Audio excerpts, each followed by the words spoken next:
JM Fiang, todo-todo ang ayuda sa kanilang solid na mga supporters. Palagi nga natin na mamataan na magkasama sina Fiang at JM. Di talaga mapaghiwalay ang mag-best friend. Malay natin, someday, yung friendship ng dalawa ay mauwi na pala sa pag-iibigan. Di malayong mangyari yan, lalo't both side ng families ng JM Fiang ay magkakasundo at close na din. Pati ang bunsong kapatid ni JM na si Lander nakikipagbardagulan na din kay Fiang. Samantala, Jasmine, Rain, and Colette, nakakatuwa ang pag-mention sa name ni Fiang.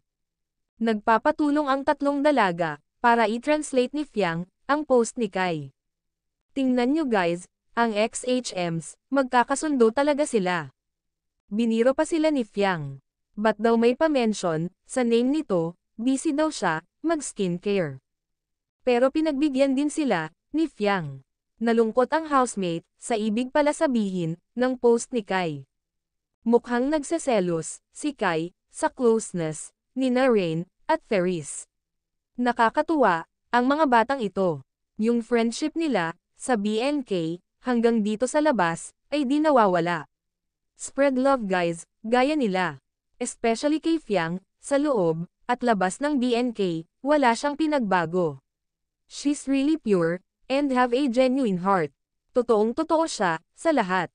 Kaya kudos sa XHMs na sina Jas, Rain, Kai, Colette, and Fiang. Hindi nila deserve ang mabash. Yeah.